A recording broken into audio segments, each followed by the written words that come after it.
வணக்கம். உங்கள் நெல்லை மாவட்டத்திலேருந்து வாசகன் ரிப்போர்ட்டர் சார்பாக தன்னம்பிக்கை மேடை சார்பாகவும் கடந்த 4/4/2025 திருநெல்வேலி மாவட்டம் வீரநல்லூரில் திருமதி ராமலட்சுமி அவர்கள் வசித்து வந்தார். அன்றைய தினம் அவர் சிவலோக பதவி அடைந்துள்ளார். இருப்பினும் தனது கண்களை திருநெல்வேலி அரவிந்த் கண் மருத்துவமனைக்கு தானம் செய்தார். அன்றைய நாளில் நேற்றைய தினம் 15/9/2025 நெல்லை மாவட்ட ஆட்சியர் திரு சுகுமார் தலைமையிலும் TN ரேவதி அவர்கள் தலைமையிலும்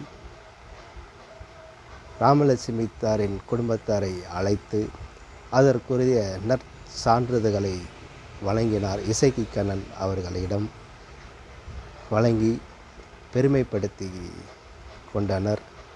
ஆகவே அவர் அப்துல் கலாம் சொன்னதைப் போல நாம் வாழ்வது கொஞ்ச காலமாக இருந்தாலும் நாம் வாழ்ந்துவிட்டு மறையும் பொழுது நம் மரணம் ஒரு பிறப்பு சாதாரணமாக இருந்தாலும் இறப்பு சரித்திரமாக இருக்க வேண்டும் என்ற கொள்கையின் அடிப்படையில்தான் இந்த கண்தானம் செய்யப்பட்டுள்ளது என தன்னம்பிக்கை குரூப் சார்பாகவும் வாசகன் ரிப்போர்ட்டர் குரூப் சார்பாகவும் எனது வாழ்த்துக்களையும் நன்றிகளையும் தெரிவித்துக் கொள்கிறேன்.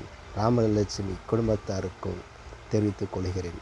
இத்துடன் எல்லோரும் இது போன்ற நிகழ்வுகளை செய்ய வேண்டும் என்பதுதான் இது ஒரு ஊக்கமாகவும் அடிப்படையாகவும் செய்யப்பட்டது என காண்கிறேன். ஆகவே அந்த குடும்பத்தாரை வணங்கி கேட்டுக்கொள்கிறேன். எல்லாம் வல்ல இறைவன் அந்த குடும்பத்தை காப்பாயாக. நன்றி, வணக்கம்.